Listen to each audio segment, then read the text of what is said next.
다 함께 자리에 일어나셔서 하나님 말씀 읽겠습니다. 하나님 말씀은 에스겔서 18장 23절에서 32절까지의 말씀입니다.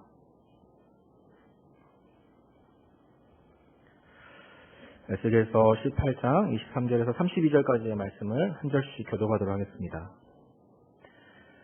주 여호와의 말씀이니라. 내가 어찌 악인이 죽는 것을 조국민들 기뻐하랴. 그가 돌이켜 그 길에서 떠나 사는 것을 어찌 기뻐하지 아니하겠느냐. 아니 의인이 돌이켜 그 공의에서 떠나 범죄하고 악인이 행하는 모든 가증한 일대로 행하면 살겠느냐. 그가 행한 공의로운 일은 하나도 기억함이 되지 아니하리니 그가 그 범한 허물과 그 지은 죄로 죽으리라. 그런데 너희는 이르기를 주의 길이 공평하지 아니하다 하는도다. 이스라엘 족속아 들을지어다. 내 길이 어찌 공평하지 아니하냐. 너희 길이 공평하지 아니한 것이 아니냐.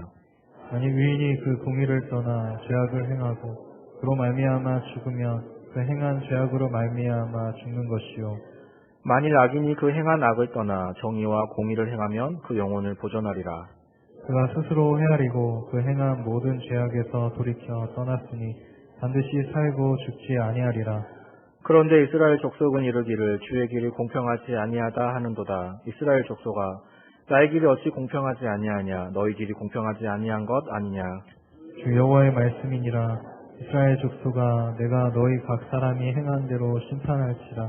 너희는 돌이켜 회개하고 모든 죄에서 떠날지어다. 그리한즉 그것이 너희에게 죄악의 걸림돌이 되지 아니하리라. 너희는 너희가 범한 모든 죄악을 버리고 마음과 영을 새롭게 할지어다. 이스라엘 족속아 너희가 어찌하여 죽고자 하느냐. 주 여호와의 말씀이니라. 죽을 자가 죽는 것도 내가 기뻐하지 아니하노니 너희는 스스로 돌이키고 살지니라. 아멘. 시험 공평하신 하나님이라는 제목으로 담임 목사님 말씀 전해주시겠습니다. 할렐루야.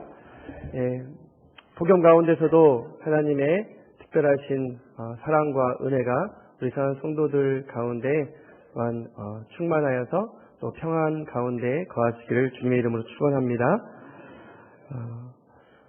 에스겔서에는 하나님의 심판의 메시지와 더불어 늘 회복의 약속이 있습니다. 그런데 이것은 비단 에스겔서뿐만 아니라 우리가 작년 이맘때 살펴보았던 예레미야서도 마찬가지고 또 모든 선지서뿐만 아니라 모든 성경 가운데는 하나님 앞에 범죄한 자를 향한 형벌, 심판과 더불어 반드시 하나님께서 그 죄악에서 떠난 자에게 약속하시는 회복의 메시지가 있음을 우리는 기억해야 할 것입니다.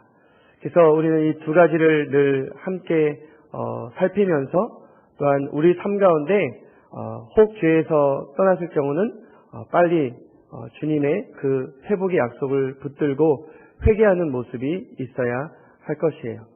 그래서 오늘 이 에스겔서의 한 주간 동안 말씀을 우리가 또 아울러 같이 살펴보면서 오늘 본문 말씀 가운데 또 우리에게 주시는 심판 가운데서도 우리가 붙들어야 될 그 회복의 약속, 그러면서 우리가 결국은 공평하신 하나님을 고백하고 공평하신 하나님을 찬양할 수 있게 되기를 주님의 이름으로 축원합니다. 에스겔 15장 말씀에는 이 주인에게 버려진 포도나무 비유가 나옵니다. 15장 6절 말씀 가운데 어떻게 쓰여 있습니까? 한번 읽어주시기 바랍니다. 그러므로 주 여호와께서 이같이 말씀하셨느니라. 내가 숲풀 가운데 있는 포도나무를 불에 던질 땔감이 되게 한 것 같이 내가 예루살렘 주민도 그같이 할지라. 이건 심판에 대한 말씀이죠. 아무 쓸모없는 이 포도나무, 열매도 없고 목재로도 쓸 수 없고 그래서 땔감으로 결국은 불에 던지겠다라는 그러한 심판의 메시지예요. 그런데 이 똑같은 15장 6절 말씀인데 이 요한복음에 예수님께서 자신이 이 버려진 이스라엘을 대신하는 참 포도나무라고 말씀하시면서 포도나무인 예수님께 붙어있지 않은 그런 가지들은 말라 또 불에 던져지리라는 것을 이렇게 말씀하셨습니다. 한번 읽어주시기 바랍니다. 사람이 내 안에 거하지 아니하면 가지처럼 밖에 버려져 마르나니 사람들이 그것을 모아다가 불에 던져 사르느니라.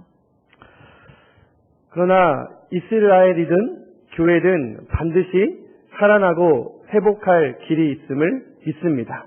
예, 그것이 우리에게는 복음이죠. 그것이 우리에게는 희망의 메시지인 것입니다. 하나님은 버려져 죽어가는 이스라엘 백성을 피투성이라도 살라라고 그 피투성이 같은 그 버려진 아이, 그 아이를 그 다음 장 에스겔 16장 말씀에 보면 16장이 굉장히 깁니다. 그러나 이 16장 6절 말씀만 봐도 우리는 그 핵심 메시지를 알 수가 있어요. 피투성이로 버려진 그 아이를 지나갈 때에 그 아이에 대한 긍휼한 마음을 가지고 네가 비록 피투성이라도 살아있으라. 다시 한번 또 말씀하세요. 네가 비록 피투성이라도 살아있으라. 사랑하는 성도 여러분, 우리의 삶이 힘겹고 때로는 버려진 듯한 그러한 피투성이 같은 그런 만신창이가 되어 있습니까? 그럼에도 불구하고 살아내시기를 주님의 이름으로 축원합니다. 예, 그냥 주님이 살아있으라, 살아내라 말씀만 한 것이 아니라 결국 그 아이를 안아다가 그 아이를 키우고 자라게 하고 그 아이는 여자아이였어요. 그리고 그 아이가 결국 성숙해지고 또 단장한 그런 모습이 됐을 때 그 어린 여아가 이제 신부가 되고 하나님과 결혼을 합니다. 하나님이 신랑이 되어서 그 버려진 그 연인과 결국은 사랑을 나누게 되는 그것이 바로 이스라엘이라는 거예요. 그런데 그 여인이 어떻습니까? 이 하나님만 바라고 하나님을 사랑하는 것이 아니라 하나님께 사랑받은 엄청난 빚을 진 이 이스라엘이, 이 여인이 결국은 이 남편을 버리고 행음하는 그런 모습. 그러나 이 16장 말씀도 결국은 회복에 대한 메시지로 끝나요.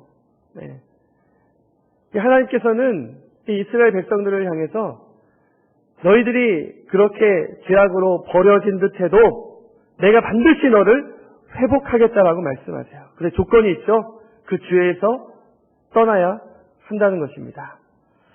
우리도 마찬가지입니다. 우리가 요한복음 또 15장 말씀을 통해서 그 포도나무의 신 예수님에게 붙어 있지 아니한 버려진 가지, 그러나 예수님의 그 음성을 듣고 우리가 다시 한번 무엇이든지 구하면 그 뜻대로 응답받는 주님의 백성이 되기를 바랍니다. 요한복음 15장 10절에 너희가 내 안에 거하고 내 말이 너희 안에 거하면 무엇이든지 원하는 대로 구하라. 그리하면 이루리라. 그리하면 받으리라. 기도 응답에 대해서 조건을 우리에게 말씀하셨어요. 우리가 주님에게 붙어 있습니까? 주님의 말씀이 우리 안에 거하고 있습니까? 그렇다면 무엇이든지 우리의 마음의 소원을 주님의 뜻대로 예수 그리스도의 그 이름으로 구하시기 바랍니다. 반드시 응답받을 줄 믿습니다. 하나님 공평하세요? 안 공평하세요? 공평하시죠? 그러한 하나님의 중요한 속성, 공평하신 하나님을 우리가 이 시간 선포하면서 함께 이렇게 인사하겠습니다. 하나님은 공평하십니다. 공평하신 하나님을 찬양합시다. 여러분 무턱대고 하나님의 공평을 선포하시는 거 아니에요? 정말 하나님 공평하십니까? 아멘. 일단 믿음으로 아멘 했어요. 우리가 좀 더 말씀 가운데 구체적으로 두 가지를 살펴보기를 원합니다. 왜 하나님이 공평하신가? 첫째로 하나님께서는 각 사람이 행한 대로 심판하시기 때문에 하나님은 공평하세요. 아멘. 각 사람이 행한 그 죄악에 따라 각 사람을 심판하시기 때문에 공평하세요. 이게 굉장히 중요한 메시지입니다. 다시 우리가 에스겔서로 돌아가서요. 이 에스겔서에는 각 장마다 하나님의 말씀이 임하세요. 그러니까 포기하지 않는, 포기할 수 없는 하나님의 그 끈질긴 사랑을 볼 수가 있습니다. 이스라엘 백성들에게 매 장마다 너무나도 분명한 비유를 통해서 쉽게 그들이 멸망의 길로 달려가고 있는 모습을 보여주면서 그 길로 달려가지 마. 그러면 죽을 거야. 반드시 그 길에서 돌아서야 돼. 라고 말씀하지만 여전히 시간이 지나감에도 불구하고 멸망의 길을 향해 달려가는 그 이스라엘 백성들을 붙잡기 위해서 하나님은 매장 에스겔에게 말씀으로 임하십니다. 환상을 보여주고 또 수수께끼를 내기도 하고 또 여러 가지 그림, 상징. 그래서 15장, 16장 어떠한 모습인지 말씀드렸죠. 포도나무, 또 피투성의 어린 여아와 또 그 여자가 커서 행음하는 그러한 모습. 그리고 17장에는 두 마리의 독수리의 비유가 나옵니다. 좀 어려울 수 있는데요. 그래서 너무도 구체적인 예언입니다. 한 마리의 독수리는 바벨론이에요. 그리고 또 한 마리의 독수리는 애굽입니다. 그러면서 너희가 애굽을 더 이상 의지하지 말고 바벨론에게 항복하라고 말합니다. 그런데 지금 여호야긴 왕이 끌려왔어요. 이미 끌려왔어요.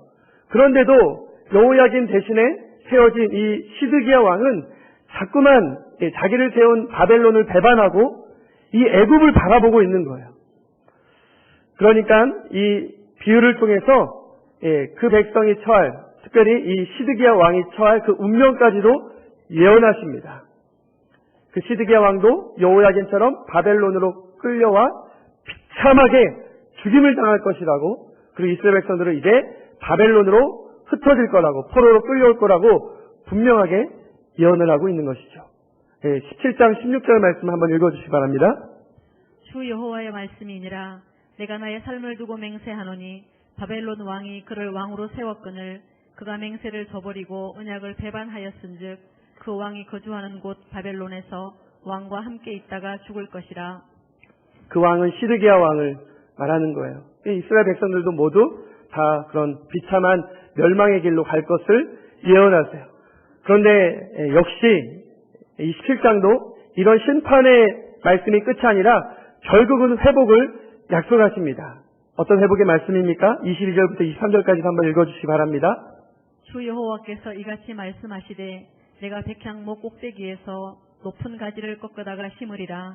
내가 그 높은 세 가지 끝에서 연한 가지를 꺾어 높고 우뚝 솟은 산에 심되 이스라엘 높은 산에 심으리니 그 가지가 무성하고 열매를 맺어서 아름다운 백향목이 될 것이요 각종 새가 그 아래에 깃들이며 그 가지 그늘에 살리라.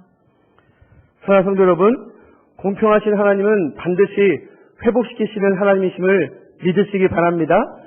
지금 어떻게 회복을 약속하시죠? 이 바벨론이라는 그 독수리가 이 높은 나뭇가지 하나를 이렇게 꺾어버렸어요. 그런데 그 꺾여진 나무에 새로운 순이 나가지고 그것이 버려진 줄 알았는데 하나님께서 그 나무를 다시 높은 이스라엘 산에 심으시겠다는 거예요. 그랬더니 그 죽은 줄 알았던 그 나무가 무성해지고 열매를 맺고 이제 새까지 깃들게 되는 그런 백향목이 될 것이라는 그런 회복의 약속입니다. 사랑하는 성도 여러분, 하나님께서는 이처럼 이 높은 나무라 할지라도 교만하고 죄의 길로 가면 낮추십니다. 또한 하나님께서 낮추실 때 이 바벨론 포로에서 고난 가운데 이스라엘 백성이 회개하면 마른 막대기와 같은 그런 이스라엘이라 할지라도 하나님께서 다시 백향목과 같은 높은 나무로 다시 세우시는 줄 믿으시기 바랍니다. 애굽이나 바벨론 같은 힘과 그러한 권력을 나타내는 상징하는 그런 무성한 푸른 나무라 할지라도 하나님께서는 한순간에 마른 나무로 바꿔버릴 수가 있는 것입니다.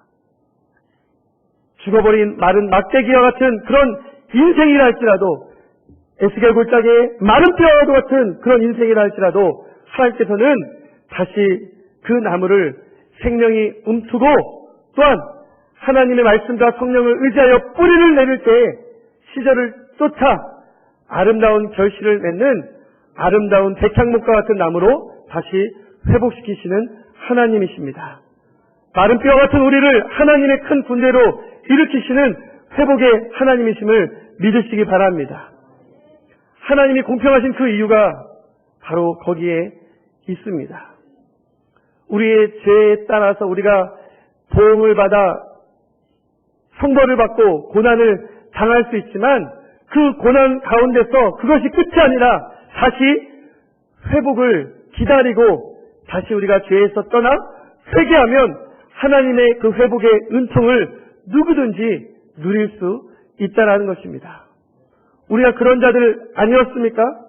이스라엘 백성들, 그들이 하나님을 떠난 그 백성이 고난을 받고 하나님께로 돌아오면 회복이 될 수 있지만 우리는 아예 그 회복의 기회조차도, 아니 그 죄가 무엇인지조차도 분간하지도 못했던 그런 사람들이었습니다. 그리스도 밖에 있었던 사람들이었고 또 이스라엘 밖의 사람들이었고 이방인이었죠. 또 우린 누구였습니까? 하나님의 언약과 약속에 대해서는 외인이었습니다. 아무런 소망도 없고 하나님도 없어 죽을 수밖에 없는 그런 우리들이 예수 그리스도로 말미암아 하나님의 자녀와 하나님의 백성이 되었습니다. 할렐루야. 이 얼마나 감사한 일입니까? 그런데 이스라엘 백성이든 그런 하나님의 은혜를 입은 우리들이든 하나님을 향하여 자꾸만 뭐라고 말합니까? 하나님은 불공평하다는 거예요. 심지어는 하나님은 계시지 않다는 것입니다. 하나님께서 너무 억울하시죠. 답답하세요. 그래서 오늘 말씀 가운데 어찌하여 너희는 내가 공평하지 않지 않느냐? 너희가 공평하지 못한 것이 아니야. 나는 공평하다라고 심지어 말씀하고 계십니다. 그렇다면 그 공평의 근거는 무엇입니까? 이스라엘 백성은 이 회복을 약속하시는 이 하나님의 신실하심을 보면서 회복을 기대하고 그 고난 가운데서도 인내하며 회개해야 되는데 그러지 않았습니다. 그들 가운데 정말로 하나님이 싫어하시는 속담이 회자되고 있었기 때문이죠. 그 속담은 잘못된 교리라 말할 수도 있어요. 또 정말 그 강한 고집, 또 깨지지 않는 고정관념이라고 해석할 수도 있습니다. 그 속담이 어떤 속담입니까? 이 18장 2절에 보니까 이스라엘 백성 가운데 회자되는 그 속담은 아버지가 포도를 먹었는데 누구의 이가 시다? 그 먹은 아버지의 이가 신 게 아니라 아들의 이가 셔요. 이거 맞아요? 속담은 어느 정도 좀 일리가 있어야 되는데 일리조차 상식적이지가 않아요. 3살 버릇 80까지 간다. 또 될성 싶은 나무는 떡잎부터 안다. 일리 있는 속담이죠. 그렇죠? 근데 속담은 일리는 있지만 진리는 아닙니다. 여러분, 이 손버릇 나쁜 그런 어린아이라 할지라도 교육을 잘 시키면 그 인생이 변화될 줄 믿습니다. 그 떡잎만 보고 사람 평가하고 학부가 어디 출신이니 자사고 나왔니 이런 걸로 그 어린 자녀들을 너무 그 속담 때문에 기죽이지 마세요. 근데 우리는 속담이 진리인 줄 알죠. 그런데 이 아버지가 신포도주를 마셨는데 자녀가 술 취했다 이런 의미거든요. 말이 안 되잖아요. 아버지가 신포도주를 먹었는데 이가 시린 건 그 자녀다. 이건 그 속담 자체가 일리도 없고 상식적이지도 않습니다. 그런데 자기 자신을 정당화하는 방편으로 이스라엘 백성 가운데 이러한 속담이 회자되고 있어요. 하나님께서 이 속담을 너무 싫어하시는 거야. 더 이상 그 속담이 너희들 가운데 들리지 않게 하겠다. 왜 이스라엘 백성들은 그러한 속담들을 퍼뜨리며 그러한 속담들을 즐겨 사용했을까요? 한마디로 자기들은 죄가 없다라는 것이죠. 자기들은 이 바벨론에 끌려와 이 고생을 하고 있는데 이것은 누구 탓이다? 조상 탓이라는 거예요. 조상 탓. 잘못되면 조상 탓, 잘되면 누구 탓? 내 자랑, 내 탓. 그런 거예요. 아니 우리 조상이 잘못한 그 죄 때문에 조상이 광야에서 뺑뺑이 돌고 그렇게 고생을 시켰으면 됐지 왜 우리까지 이렇게 고생시키고 난리야. 결국은 그 조상 탓이 누구에 대한 원망으로 바뀝니까? 하나님에 대한 원망으로 바뀌게 되는 거예요. 그러면서 자기들의 죄로 인해서 지금 바벨론으로 끌려오고 지금 예루살렘에 거하는 그 거민들도 남유다 백성들도 풍전등화의 상황 가운데 있는데 여전히 회개하지 아니하고 자꾸만 조상 탓하는 거예요. 환경 탓하는 겁니다. 하나님은 공평하지 않다고 원망하고 있는 거예요. 말이 됩니까? 안 됩니까?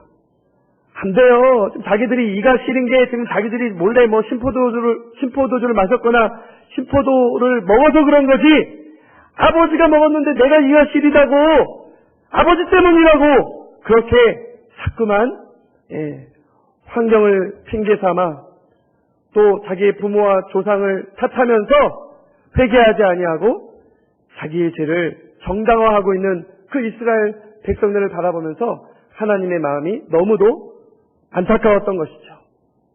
그래서 지금 오늘 말씀을 통해서 바로 잡아주고 있는 것입니다. 여러분, 우리는 조상 탓하지 않나요? 환경 탓하지 않나요? 예. 이스라엘 백성들만 그런가요? 우리도 너무 습관적으로 툭하면 금수저니 흙수저니 저희 자녀들이 어린아이들인데 헬조선이란 말을 알더라고요. 뭐가 불평거리 생기니까 헬조선 이래요? 야, 이게 뭔 말인가? 제가 교육을 잘못 시켜서 그렇죠. 나라 탓을 합니다. 정부 탓해요. 일본 탓하고요. 그냥 어디 그냥 탓할 게 없나 그냥 탓할 거리만 불러봅니다. 그러나 정작 살펴봐야 될 것은 어디입니까? 내 마음이죠. 내 행위입니다. 내 모습을 돌아봐야 되지 않겠습니까?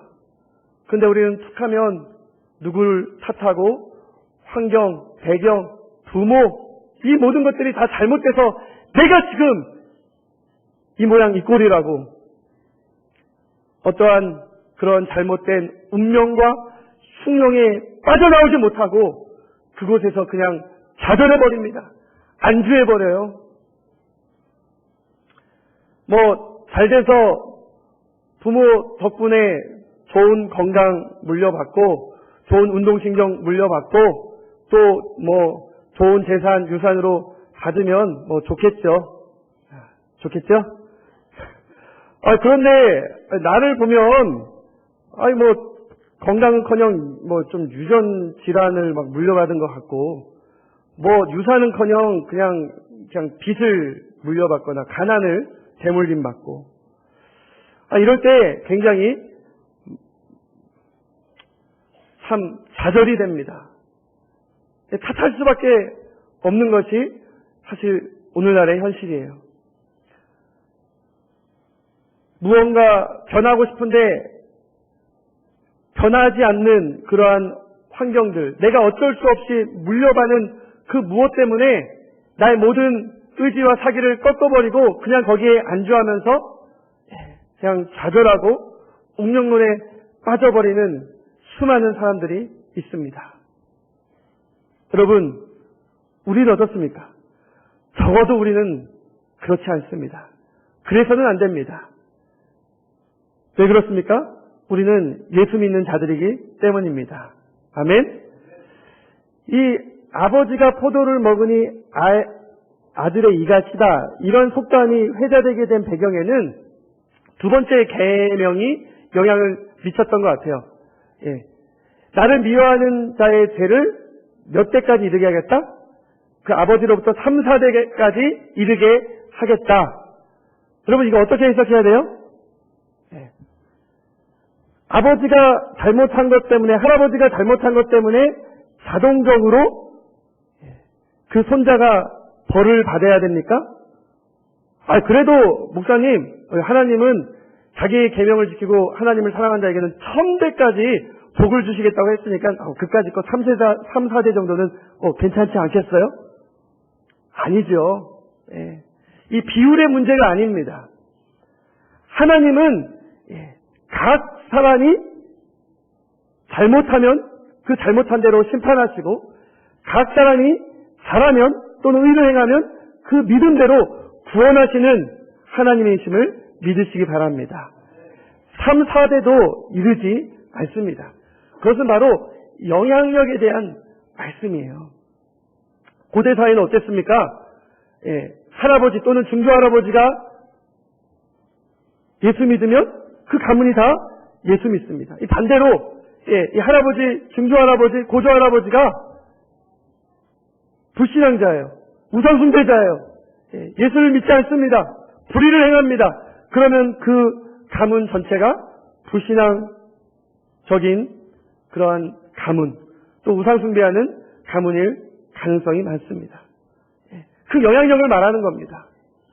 이 영향력은 반대로 어떤 영향력을 말할 수가 있습니까? 예수 믿는 사람이 그 믿음으로 말미암아 선한 영향력을 끼칠 수 있음을 말씀드릴 수가 있는 것이죠. 한 사람의 선교사가 정말 수십 년, 일평생 정말 복음이 없는 그곳에서 헌신하고 희생하고 삶을 바쳤을 때 그 영향력으로 말미암아 그 섬이 변하고 그 도시가 변하고 나라가 변화되는 일이 있지 않습니까? 그래서 오늘날에도 선교사님들은 죄도 않는 일 같지만 달걀로 바위치는 것 같지만 그래도 복음을 들고 낙도와 오지로 복음이 없는 미종족 국가로 또 우리 이윤주 선교사님 중국으로 또 내일 그렇게 들어가시는 거예요. 아멘? 우리들 부모님들 어떻습니까? 여러분들 또 어르신들 많이 계시잖아요. 여러분들 예수 믿을 때 얼마나 많은 핍박을 받았습니까? 그래도 교회 다니고 예수 믿으면 다리 몽댕이 부러뜨리겠다라는 이러한 협박까지 당하면서도 예수 믿었기 때문에 하나님께서 우리에게 주신 은혜와 축복은 무엇입니까? 그래서 뭐 부자가 되고 그래서 형통하고 이런 거 말씀드리는 거 아니죠. 그러한 온 가족의 핍박이 있었어도 끝까지 교회 다니면서 예배의 자리를 지키고 예수 믿었을 때 여러분 한 사람으로 말미암아 여러분들의 가족 전체가 구원받는 은혜가 있지 않았습니까? 그것이 가장 큰 은혜와 축복이 아니겠습니까? 저희 아버지가 여러분 예전에 이 지브로라는 영화 보신 적 있죠? 그 영동 상청면 순덕리 그 깡촌 그곳에서 10남매의 8개로 자라나셨는데 이 7번째 고모, 7번째 누님이 그렇게 핍박 가운데서도 교회를 잘 다녔습니다. 근데 다니려면 혼자 다닐 것이지 늘 이 동생 아버지를 데리고 갔대요. 그래서 아버지도 이 누님 따라서 믿음이 생기고 결국 신학교까지 가서 목사가 됐어요. 그랬더니 그렇게 두 남매를 핍박하던 할아버지, 할머니 다 구원받아 천국 간 줄 믿으시기 바랍니다. 그리고 뭐 다 김천, 대전, 뭐 서울로 다 흩어졌지만 다 우리 큰아버지들, 고모들 보니까 다 장로님들, 권사님들이더라고요. 우리 어머니도 6남매셨는데 또 뭐 어쩌다 교회 갔는데 잘생긴 전도사를 만났어요. 그분이 누구예요? 저희 아버지십니다. 뭐 사랑해서 그런지 믿음 때문에 그런지 그러다 열심히 핍박 가운데서도 교회를 다녔더니 그 우리 어머님 가문도 우리 가장 핍박했던 우리 외삼촌도 장로님이시고 다 예수를 믿더라고요. 그러한 영향력 때문에 여러분들로 인해서 예수 믿는 가족들, 더 나아가 좀 명절마다 어려움도 느끼지만 그래도 늘 기도하고 또 삶의 모범을 보이고 그렇게 할 때 여러분들의 형제들, 친척들이 예수 믿는 그러한 은혜와 축복을 누리고 있지 않습니까? 하나님의 그 공평하심은 우리가 그런 데서 찾을 수 있어야 된다는 것입니다. 그런데 우리가 현실을 보면 좀 전에도 말씀드렸듯이 참 우리가 바꿔나가기에는 우리도 어쩔 수 없이 그냥 물려받는 그러한 조상 탓을 할 수밖에 없는, 환경 탓을 할 수밖에 없는 우리의 배경과 또한 그런 유전적 요인들로 인해서 고통받는 사람들이 많이 있습니다. 그런데도 하나님 공평하신가요? 왜 갑자기 말이 없어지셨어요? 그럼에도 불구하고 우리가 하나님을 공평하다, 하나님 공평하십니다, 그렇게 고백하며 찬양할 수 있는 것은 우리의 그 공평함을 매기는 그 가치가 이 세상에 있지 않기 때문입니다. 비록 나는 건강하지 못하고 나는 부여하지 못하나 나 가진 것 없어도 그래도 내 영혼, 이 영혼은 어떤 겁니까? 그 무엇으로도 값을 매길 수 없고 그 어떤 것과도 견디어 비교할 수 없는 가장 소중한 것이 무엇입니까? 영혼 아니겠습니까? 하나님께서 그 영혼을 대하는 그 면에서는 공평하시다는 것이죠. 이 세상의 기준으로 보면 공평한 하나님이 아니실는지 모릅니다. 나도 어쩔 수 없이 물려받은 그 잘못된 것들 많이 있을 때 그것을 탓할 수 있죠. 그런데 영혼을 대하시는 공평하신 하나님을 만날 때 그 하나님은 공평하십니다라고 고백할 수밖에 없고 공평하신 하나님을 찬양할 수밖에 없는 것이죠. 몇 가지 실례를 들어볼까요? 수잔 앤더슨이라는 여인이 그냥 불의의 사고로 눈을 실명하게 되었어요. 그런데 남편을 참 좋은 남편 둔 관계로 극복해 나갈 수가 있었습니다. 심지어는 회사까지 출퇴근할 수 있었고요. 다 남편의 도움 때문이었어요. 그래서 늘 곁을 지켜주던 남편이 어느 날 흰지팡이를 주더니 여보, 이제 당신이 홀로 서기를 해야 될 때가 온 것 같아. 더 이상 나를 의지하지 않았으면 좋겠어. 혼자 출퇴근 해봐. 그 말을 처음 들었을 때 이 앤더슨 얼마나 이 아내가 좌절되고 또 배신감도 느끼고 또 남편에 대해서 원망감이 생겼는지 모릅니다. 처음에는 두려웠지만 첫날 그 지팡이를 짚고 첫 발을 내디뎠을 때 그 망설임, 두려움, 그러나 첫날이 지나고 둘째 날의 시간이 지나면서 익숙해지게 되었어요. 그리고 어느 순간 그렇게 익숙해질 무렵 버스를 탔는데 이 버스 운전사가 이 앤더슨에게 이렇게 무심코 말하는 거였습니다. 부인은 참 행복하겠습니다. 부인을 늘 지켜주는, 한결같이 지켜주는 남편이 있으니 말이죠. 그래서 무슨 말입니까? 그 남편은 말로는 이 여자가 홀로 서라고 했지만 그것은 이 여자를 위한 그 남편의 중심이었어요. 그리고 늘 언제나 이 여자를 따라다니면서 뒷좌석에 앉으면서 언제 어디서나 늘 함께 했던 것입니다. 이 예화를 들으면서 누가 생각납니까? 하나님께서 여러분들 결코 홀로 내버려두지 않습니다. 우리가 우리의 그 운명론적, 숙명론적 그러한 환경을 탓하는 그러한 좌절과 절망과 원망을 딛고 우리가 일어서기를 하나님은 원하세요. 그래서 때로는 우리를 그냥 광야에 홀로 내버려 둔 것처럼 그렇게 우리가 방치된 것처럼 느껴질 때도 있습니다. 그러나 우리의 보이지 않는 그 미지의 세계를 향해 우리가 지팡이를 짚고 발걸음을 내디딜 때에 비록 장애물이 있을지 몰라도 그까짓 것 장애물 때문에 결코 두려워하거나 망설여 그 자리에 주저앉지 마시기 바랍니다. 우리가 그 발을 내딛고 장애물을 건너뛸 수 있는 그러한 근거는 어디에 있습니까? 바로 그 앞에 우리를 위해서 하나님께서 펼쳐주신 그 희망찬 미래에 있는 것이죠. 그리고 늘 우리와 함께 언제 어디서나 우리를 지키시고 돌보시고 계시는 하나님의 그 사랑에 근거하는 것입니다. 그러한 공평하신 하나님을 만난 인생은 자기 환경이 어떻든 자기 건강이 어떻든 자기가 소유한 것이 아무것도 없을지라도 재능이든 능력이든 힘이든 건강이든 물질이든 아무것도 없을지라도 공평하신 하나님을 찬양할 수 있는 것입니다. 우리가 잘 알고 있는 손명희 시인, 태어날 때부터 뇌성마비였습니다. 손가락 하나조차도 까딱할 수 없고 정말 그 원망과 분노 가운데 환경과 부모를 탓하면서 죽을 날 기다렸지만 자기 스스로도 죽을 수 없는 그 손명희 시인이 절망이 몰려왔던 그 16세 나이에 그 절망보다도 더 크게 몰려오는 하나님의 그 은혜를 경험했습니다. 그러면서 이 손명희 시인은 입으로 겨우 짭짭짭짭거리면서 시 한 편을 써 내려가기 시작했는데 그것이 바로 나라는 시입니다. 우리가 조금 전에 함께 찬양했던 나 가진 재물 없어도 나 가진 건강 있지 않아도 나는 하나님을 찬양하겠다라는 그러한 고백입니다.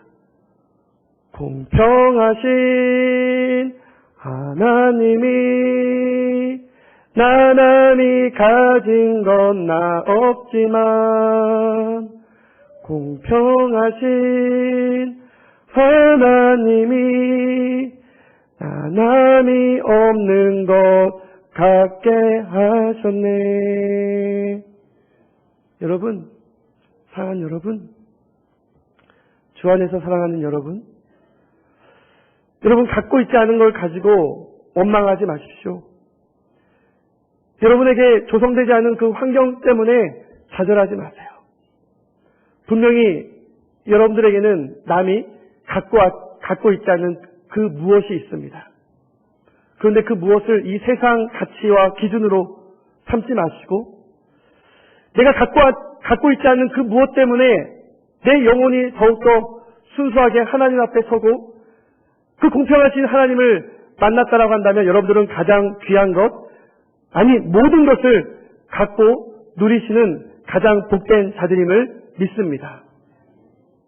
그렇기 때문에 우리는 공평하신 하나님을 찬양할 수가 있는 것이죠.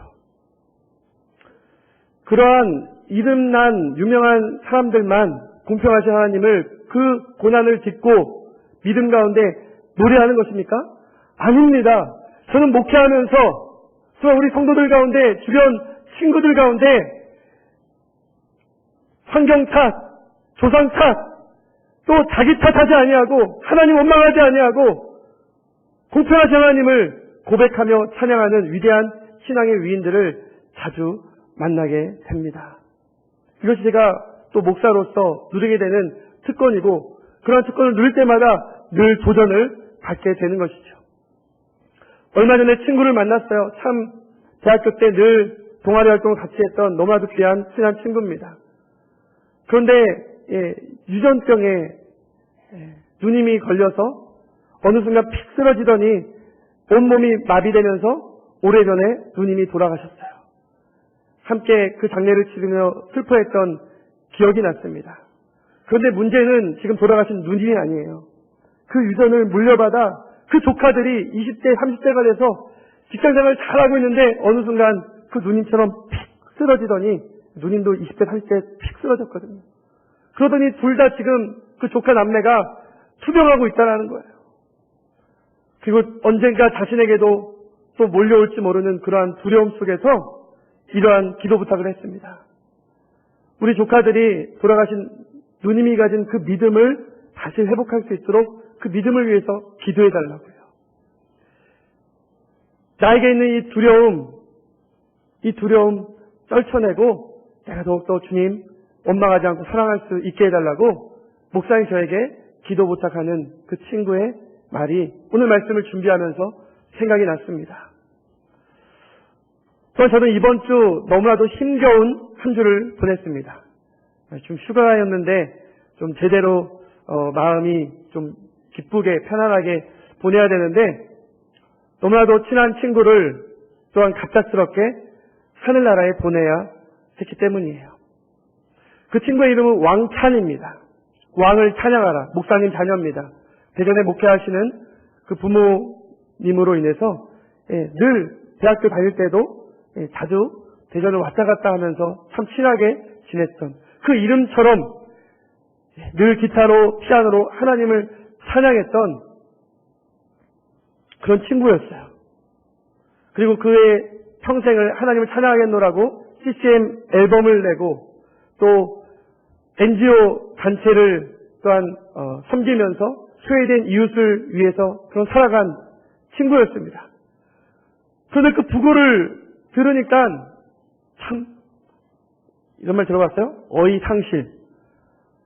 그냥 무슨 생각을 해야 될지 또 내가 장례식장에 가서 무슨 말을 건네야 될지 심지어는 목사인 저도 하나님의 그 공평하심에 대해서 막 묵상을 하고 있는데 하나님 어떻게 이럴 수가 있습니까? 이러한 마음이 올라오더라고요.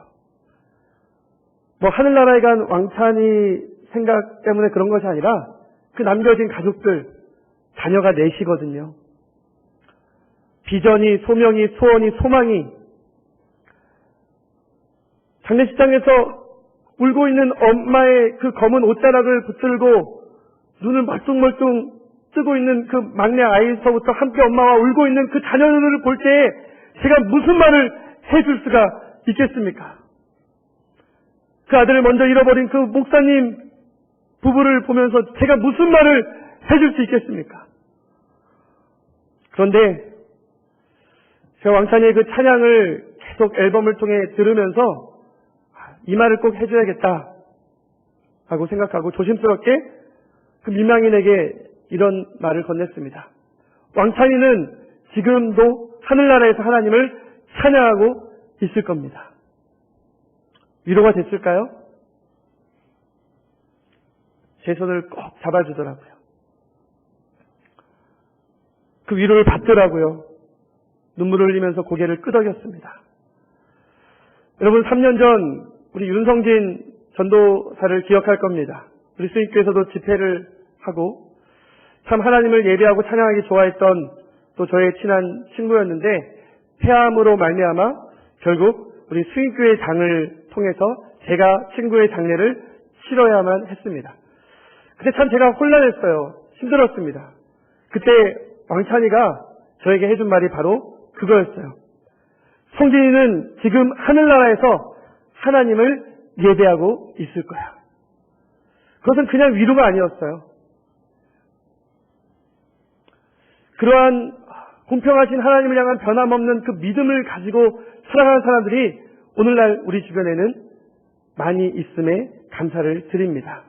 그리고 더 나아가 저와 여러분들이 그 믿음의 고백 가운데 어떠한 환경에서도 어떠한 상황에서도 어떠한 것을 우리가 물려받았든 그 공평하신 하나님을 늘 찬양하는 저와 여러분들이 되기를 주님의 이름으로 축원합니다. 왜 그렇습니까? 우리의 가장 고귀하고 소중한 그 영혼을 다루시는 하나님께서는 각 사람을 그 죄악에 따라 심판하시고 또한 심판받을 수밖에 없는 죄인이라 할지라도 그 사람이 죄의 길에서 떠나면 반드시 하나님은 그 사람을 구원하시는 하나님이시기 때문입니다. 그것이 바로 하나님이 가장 기뻐하시는 소원이요 우리에게 가장 바라시는 것입니다. 그런 하나님의 소원 28장 2절에서 그 백성들에게 회자되고 있는 그 속담을 더 이상 말하지 않게 하겠다라고 말씀하면서 제가 가장 기뻐하는 것 그것이 무엇인지 우리에게 말씀하십니다. 우리가 함께 읽지 않았습니까? 우리 23절 말씀 다시 한번 같이 읽겠습니다. 우리 23절 말씀 시작. 주 여호와의 말씀이니라. 내가 어찌 악인이 죽는 것을 조금인들 기뻐하랴. 그가 돌이켜 그 길에서 떠나 사는 것을 어찌 기뻐하지 아니하겠느냐. 하나님께서는 악인이 그 죄로 인해서 죽는 것을 결코 기뻐하시지 않으십니다. 아니 한 영혼이라도 그 악과 죄에서 떠나 하나님께로 나아오는 것을 가장 기뻐하시는 우리 주님이심을 믿으시기 바랍니다. 그런 주님의 마음, 우리가 그 마음을 안다면 우리의 기도를 포기할 수 없죠. 그저 내가 신앙생활 잘하고 내가 믿음생활 잘해서 그로 인해서 자동적으로 우리의 자녀와 남편이 구원받는 것이 절대 아닙니다. 우리가 포기해서는 안 되는 기도, 그것은 우리의 자녀들이, 우리의 남편이, 우리의 사랑하는 친척, 친구들이 그들의 입술로, 그들의 마음으로 하나님을 믿어 의에 이르고 입으로 시인하여 구원을 받는 그러한 놀라운 회개와 회심의 역사가 일어날 때까지 우리는 결코 기도를 멈춰서는 안 되는 것이죠. 그런 의미에서 예수님께서는 너희가 내 안에 있고 내 말이 너희 안에 있으면 무엇이든지 원하는 대로 구하라 그리하면 받으리라 라고 말씀을 하신 것입니다. 우리 이런 사람들 많이 만나죠. 아유 나는 괜찮아요. 우리의 아내가 너무도 신앙이 좋아서 나는 아내 그냥 치맛자락만 붙잡으면 천국 갈 수 있어요. 이때 할렐루야 하면 여러분 아멘 하실 거예요. 그래서 당연한 것 같지만 절대 그렇지 않습니다. 자기의 그 믿음으로 인해서 구원을 받게 되는 것이죠. 또 이번 주에 너무나도 감사한 일이 있었어요. 우리 한 권사님이 남편을 위해서는 물론이거니와 늘 그 시어머니를 위해서 기도를 하고 또 간병을 극진히 하시다가 목사님 때가 된 것 같아요. 그런데 우리 어머님이 마음을 열고 세례받기를 원하세요. 예. 우리 그 전에 또 우리 목사 또 우리 담당 목사님이 또 가셔서 마음을 활짝 열어놓으셨어요. 실제로 제가 이제 병상 세례하러 갔더니 그렇게 기도하고 말씀을 증거했더니 아멘 아멘 하시더라고요. 성부와 성자와 성령의 이름으로 세례를 베풀 때에 이 천국에서는 한 영혼이 주님께로 돌아오는 그 모습을 보고 얼마나 큰 잔치가 열렸겠습니까? 할렐루야. 네. 그리고 그 남편도 문자로 목사님 너무 고맙습니다. 교회 나오지 않는 남편인데 언젠간 그러다가 나오시겠죠. 이러한 하나님, 우리는 그러한 하나님의 그 마음의 소원을 알게 될 때에 우리의 환경 바라보지 아니하고 우리의 소유 바라보지 아니하고 건강 바라보지 아니하고 정말 한 영혼을 공평하게 다루시는 그 하나님을 알게 될 때 우리는 하나님은 공평하시다라고 고백하며 찬양할 수가 있는 것입니다. 죄와 의, 그것은 추상적인 것이 아니에요. 오늘 여러분 또 집에 가서 오늘 말씀을 보실 때 의로운 것, 그것은 무엇입니까? 이웃을, 하나님을 사랑하고 이웃을 사랑하는 거예요. 하나님의 계명을 잘 지키고 이웃을 압제하지 아니하고 학대하지 아니하고 또 가정에서 또 부부간의 순결을 지키는 것, 그러한 것들이 바로 의로운 거라고 말씀하십니다. 그런데 의인이라 할지라도 그러한 것을 저버리고 죄인의 길에 들어서면 그 의인이라 할지라도 과거의 의로움으로 그를 구원하는 것이 아니라 현재의 죄악으로 인해서 그는 죽을 것이다라고 말씀하세요. 그것이 하나님의 공평하심임을 믿으시기 바랍니다. 우리에게서 가장 중요한 것은 무엇입니까? 지난주에도 말씀드렸지만 우리의 마음입니다. 그래서 오늘 마지막 이 31절에 뭐라고 말씀하세요? 31절에 보니까 너희는 너희가 범한 모든 죄악을 버리고 무엇을 새롭게 하라고요? 마음과 영을 새롭게 할지어다. 하나님의 성령이 우리 가운데 임하여 우리의 마음이 새롭게 될 때에 죄인은 그 악한 길에서 떠나 구원을 받게 될 것을 믿습니다. 또한 우리는 날마다 성령 충만함으로 주님 앞에 단독자로 심판대에 설 때까지 우리는 하나님께 구원받을 뿐만 아니라 칭찬받는 또한 상급받는 그러한 귀한 하나님의 백성들이 될 것을 믿습니다. 하나님의 공평하심은 그 누구도 멸망치 않고 다 구원하시기 원하시는 하나님의 무궁하신 인자와 자비에 있습니다. 우리 이 시간 하나님의 그 인자와 자비, 인애하신 구주께 우리 함께 찬양하면서 하나님의 그 공평하심을 다시 한번 선포하고 찬양하기를 주님의 이름으로 축원합니다. 우리 함께 찬양하겠습니다. 인애하신 구세주여